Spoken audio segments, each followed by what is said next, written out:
of time because I do want a lot of interaction to happen. So I'm just going to ask you a question and just give me a response, and then let's formally start the Q&A process. All right? Is that all right? When should a blog think about monetization? I'm going to start with my own experience Okay. from what I've learned over 3 years of blogging.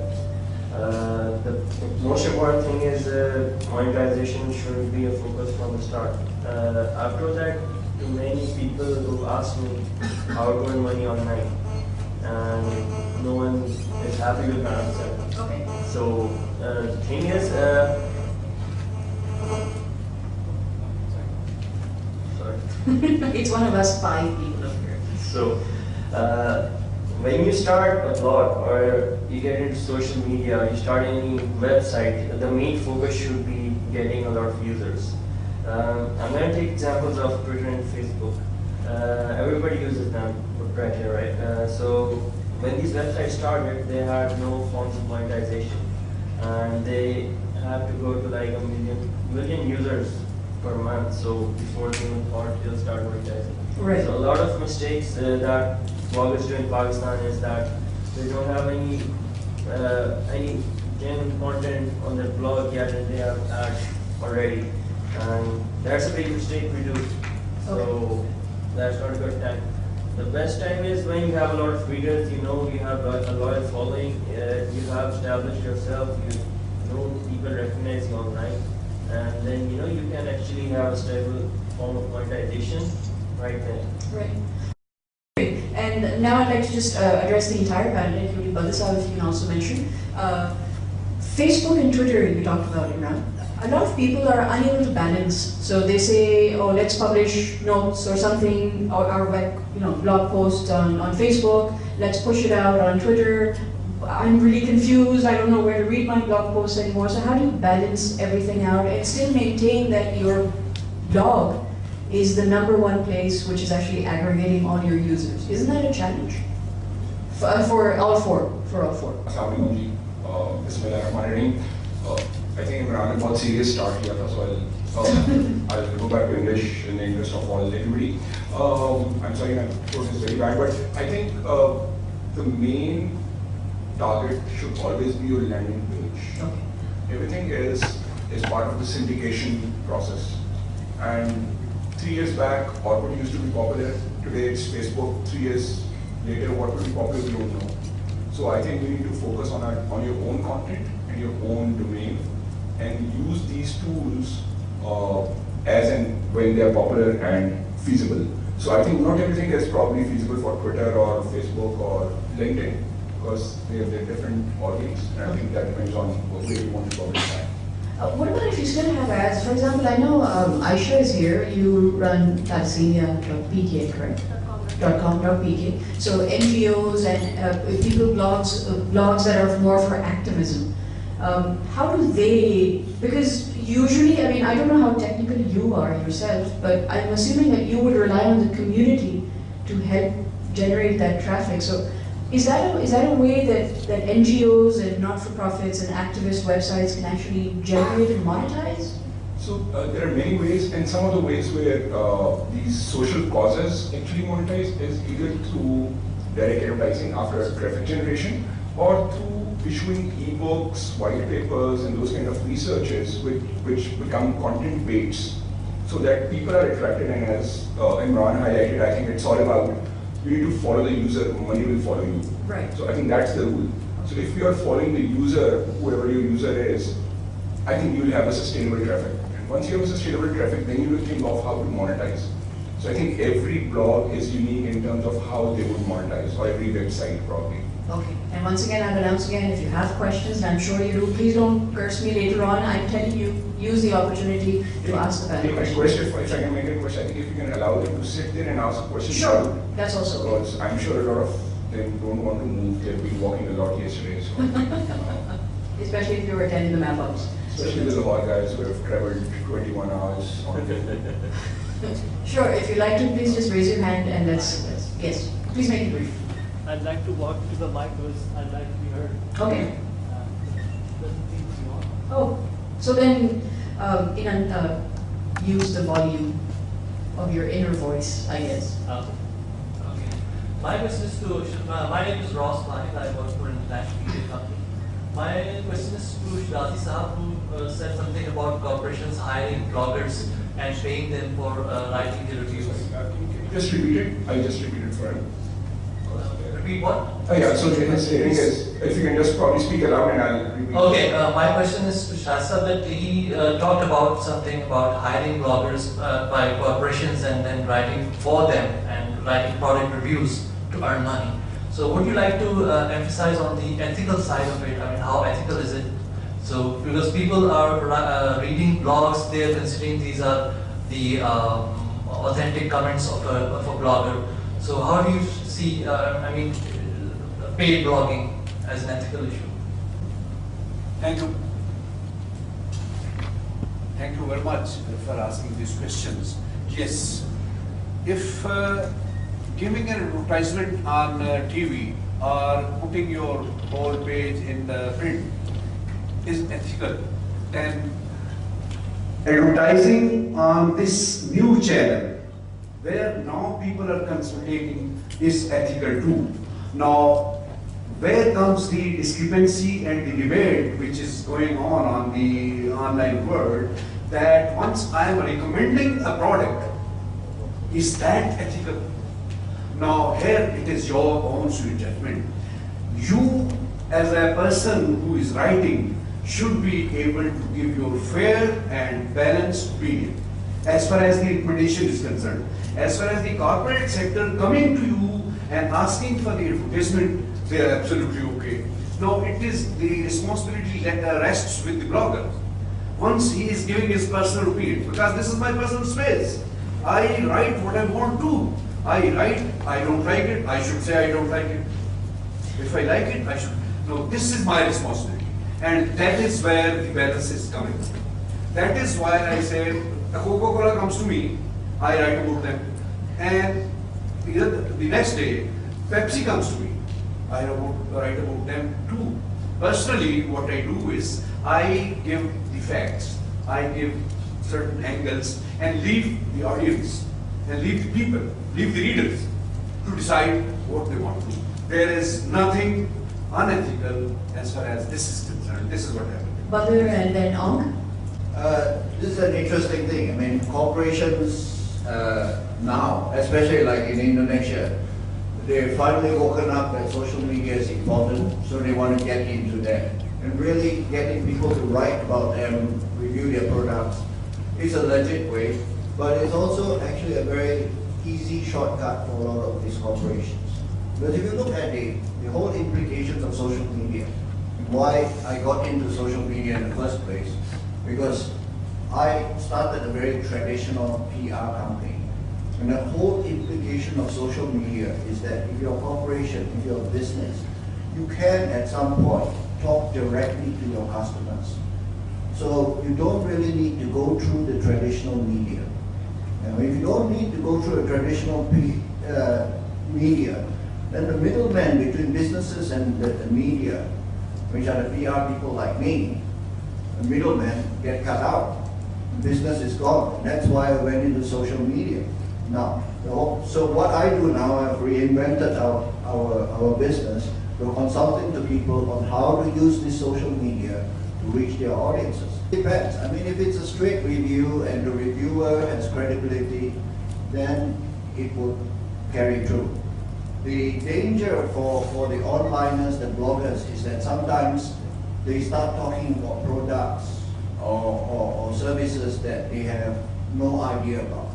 So, you know, if you're a sports blogger, all of a sudden you're reviewing something, you know, like On iPad. the iPad or whatever, and it's kind of like, well, what have you got to do with it? So, on that side. Now, on the side of corporations, really, and if some of you choose to take the route of making your money as consultants through your knowledge of social media, it's just this.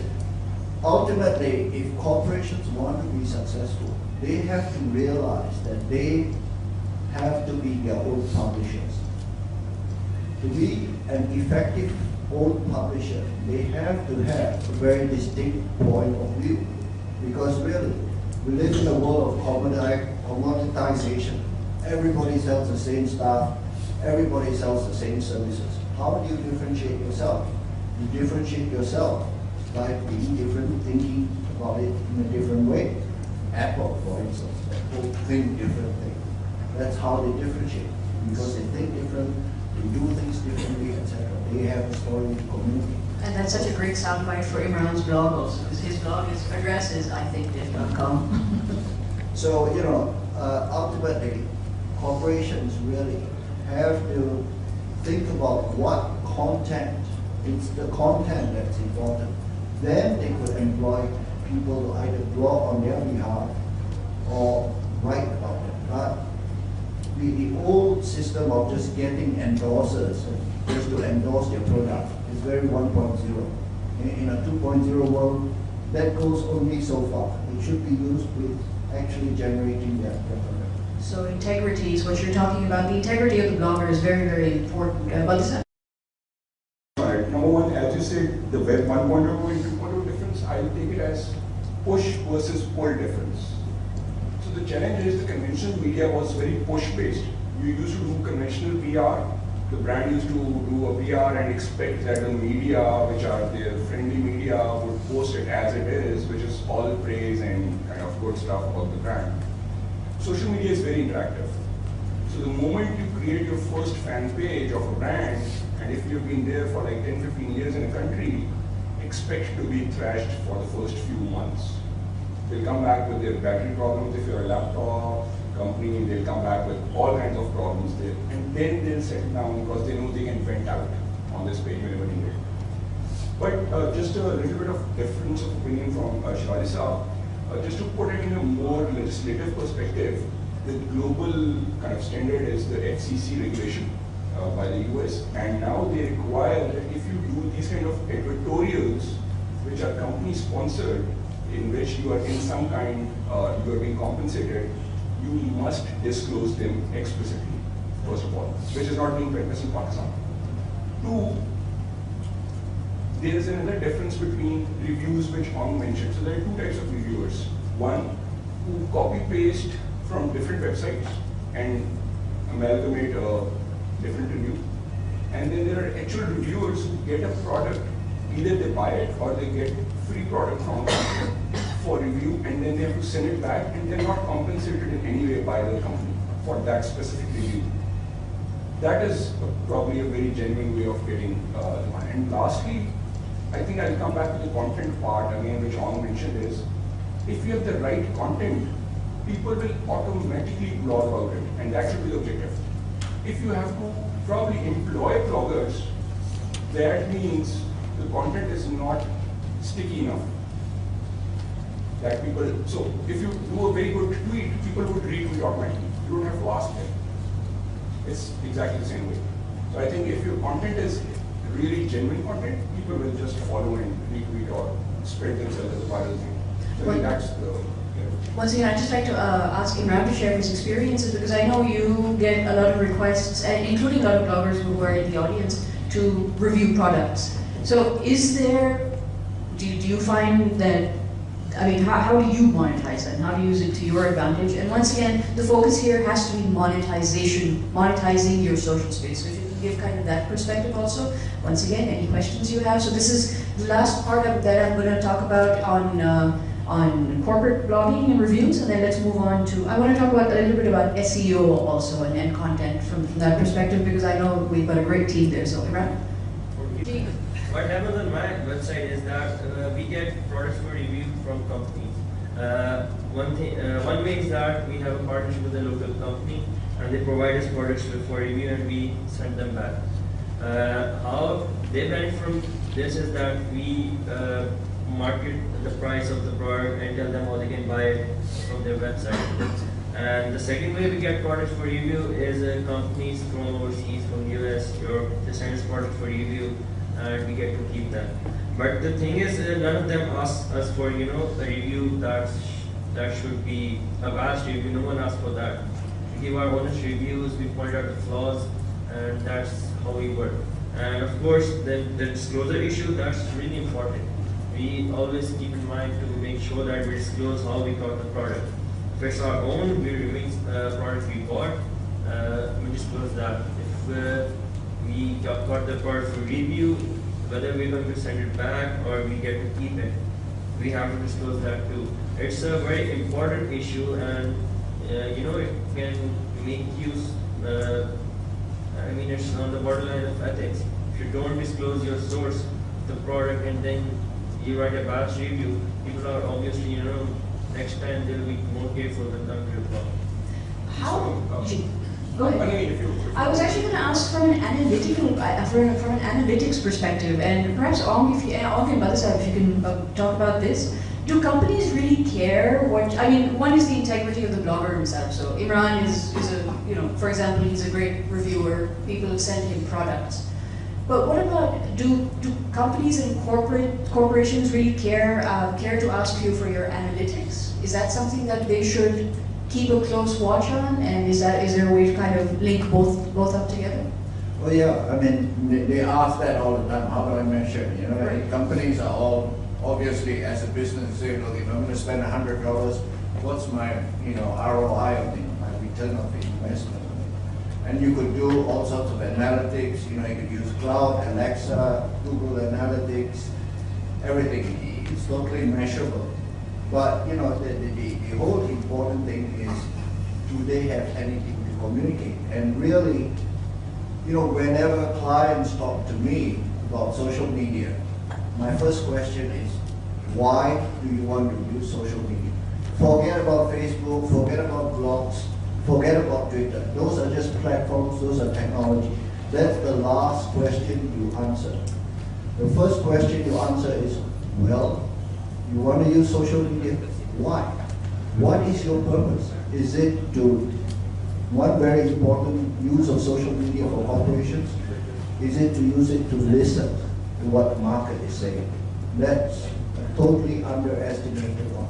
You can make money. Actually, we are making money by just social media monitoring, because all the platforms cannot pick up things in Indonesian. And I suspect they can't pick up things in Urdu in Pakistan. So, when Twitter or blogs and all that get on to more Urdu, there is an opportunity there. You could do a social media monitoring service to make money. So, they all want to measure it. But again, how authentic are you and what do you want to use it for? And when you measure it, it depends on what you want to do, what you measure. So, if it is, over an issue, you might want to measure it against what's being mentioned. If it's something where you want people to talk about something, you might then measure other keywords. So again, you have to go back to the source purpose. Do you want to use it to listen? Do you want to use it to engage? Do you want to use it to talk to your clients, etc.? A lot of this is in Charlene Lee's book, Groundswell, the whole technographics thing and what you want to do with your work. Excuse me. Yeah. Excuse me, gentlemen, once we are talking of destroyer, these experts are telling me, maybe we are talking of a place outside Pakistan. What should have been ideal that we concentrate what is available to us. Do we need any disclosure? Do we have any law, any rule that if the product is reviewed, that you should be disclosing it side-wide? There are two types of disclosure. But actually, Sharad said that's more of a discussion on ethics, and I know it's the monetization that people want to focus on. So, sure, I guess it would be at the discretion of the blogs, but I think good practice is always to perhaps go ahead and disclose. Always a good idea. Can we focus a little bit about SEO? Sorry, you have a question. Usman. My name is Usman Latif and I'm from Lahore. Before we end, I thought I should We're not ending now. Okay, so before the blogging session ends, I would like you people, like the local representatives, to focus more on how to actually get business, like for blogging, for blog reviews from the businesses that are not related to tech. Because most of the times we end up talking about reviews for electronic products and reviews for businesses that are related to technology.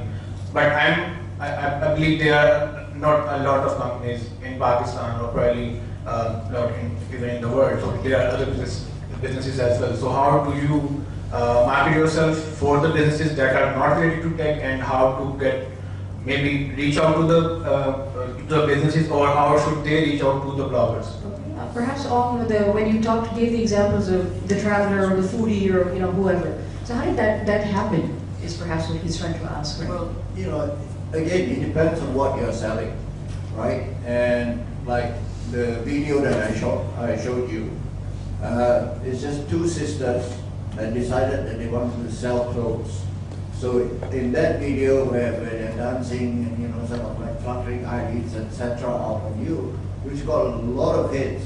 How much does it cost to produce that? Virtually nothing. One video camera, two girls prancing around, changing clothes. And if you saw that video, they kept changing clothes, just displaying their clothes. Make it sexy, make it entertaining, and that's how you push people there. You watch that video, if you're a teenager, you want to go in there, and then you want to check out the clothes.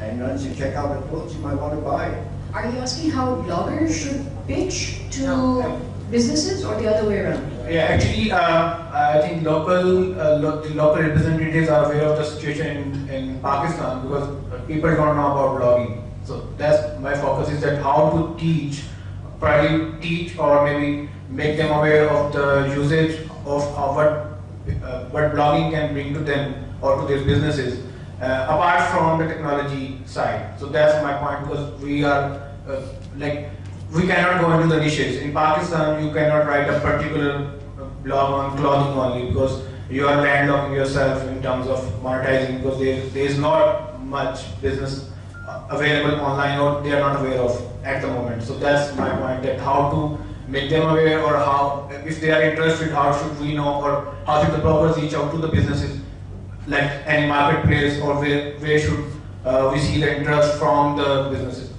I hope I am clear. Yeah, okay. Please allow me to answer that. Very nice, very important question, young blogger from Lahore. This is the biggest challenge we local bloggers have.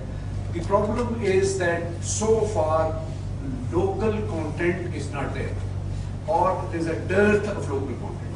If you create local content which people are familiar with, and it is focused enough, that somebody will notice it and people will start contacting you and approaching you and coming you for this review. But abhi tak jo ho raha hai, we are just running on passions. We are just running, either it is anti-establishment or it is a personal blog. Persuade these guys, these companies, to part with their money and give you some money to do social media for them. It's very difficult. Remember, I was saying that Pakistan is like Indonesia, 6-7 years ago. During those days, it was very, very difficult.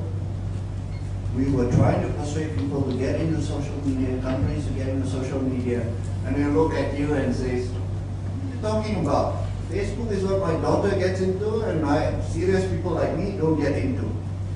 Now, everybody wants to get into it. So, there's going to be a shift, there's going to be a change. At some point, even all these men above 50 will start to realize that social media is important. Because they can find friendship online. Only two of us here. But then, you're not in the answer, no, and Since procedure is relevant, I take a practical example to answer this first one. I think it's again coming back to push versus pull. So if you want to, if the brands want to push via bloggers, by hiring them, it's again probably not the right approach. I'll give you a great example. I'm sorry, I'm taking brand names, and those who are recording might probably want to pause it. But quickly speaking, Coke Studio is a great example which has its own stickiness, and people push it themselves or make it more viral. On the other hand, Pepsi's negative example of Lay's halal haram issue was also as viral and big and serious as this positive thing. So nobody pushed it, I mean, as a brand, but it got pushed. Even the Unilever issue, I'm sure you guys remember. So the point is, it's the content which attracts people, and then they automatically promote it. But you as a service provider should not be focusing on becoming a blogger for a brand or a product, even tech or non-tech. You should actually be focusing on offering consulting and personality, online personality or reputation management services to a brand. Just by helping them listen to what is being talked about them and synthesizing them and then giving them some surroundings. Just be a bridge, a channel. Nawaz? My name is Nawaz. My point of view here is speaking to exactly what Usman was saying. The one way you can actually push a blog or let other people understand exactly what a blog or any other social media can do for you is act like an agency would. In other words, you would practically say, so why would anybody want to come to your blog to post an ad for that matter? Think of your blog as a newspaper. Why would you want to pitch an ad in a newspaper? It's not just because somebody, X number of people are reading it. It's also exactly how influential you are, right? So if you want somebody to place an ad for you, you're gonna really have to make sure that what your influence is, why it's gather all the stats, put it all together, and then show it to them exactly what the real value they'll be receiving. On another flip side of it is that once you have established that sort of relationship once, you automatically turn into what a consulting would be, just like as Om mentioned in this presentation, follow your passion and try to become an influencer. Don't try to chase brands or corporate companies to give you money to start blogging. But follow your passion and create content, become an influencer. That should be a target. Like, don't try and change the Veda GU to anything else. Because she's so fabulous. I have a question. Sure. Actually on the other note, so you mentioned on that Indonesia PayPal didn't work, but still people find out other ways of monetizing it. I just want to understand what were the ways and how the transactions were being processed outside PayPal or any other channels. One popular way is bank transfers. There's a big bank or BCA that everybody, is there. So you can transfer from one account to another. The other way is that they go offline, right? So there's physical payment. So it's not, Indonesia is a bit ahead of Pakistan and Gulf, but it's really not that advanced. So a lot of these payments are still like that. Yeah, just like right here is in Pakistan. I was just reading recently, day before yesterday, that Rosie started their e-commerce module, and they're based in Lahore. Somebody from a village near Quetta got a digital camera on Rosie e-commerce site through Easy Paisa, Telenor's Easy Paisa.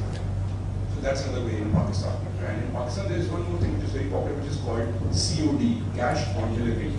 So you probably get a 500 rupee token money via Easy Paisa for a 20,000 rupee laptop, and the rest you collect when you deliver the product. So these are both ways which are very kind of flourishing. Mobile banking is also it's on the rise, so that's also an option. That's it. Sorry, I think we still haven't addressed the question, which is, how do you persuade corporations that they should get into social media when they are virtually kafirs, they are Philistines when it comes to social media. And I think some of it is, number one, if you were to go up to a company and tell them, hey, hang on, I've searched the internet, this is what they're saying about you. They might go, oh wow, I didn't know that this was being said about me. What else can you tell me, and how do you do it for me?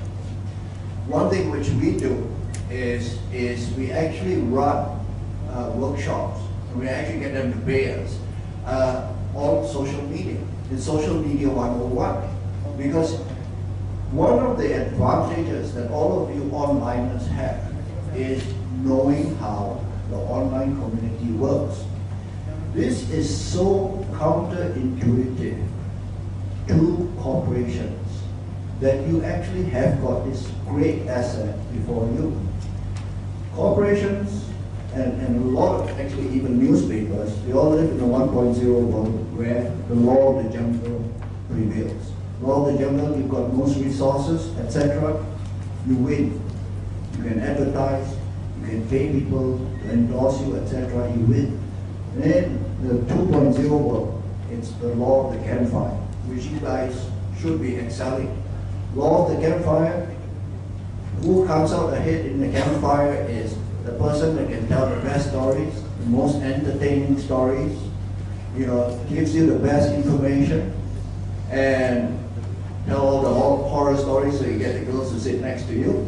But this is the guy that wins. And really, these are your assets. If you use this asset and go up to a corporation, this is how you persuade them.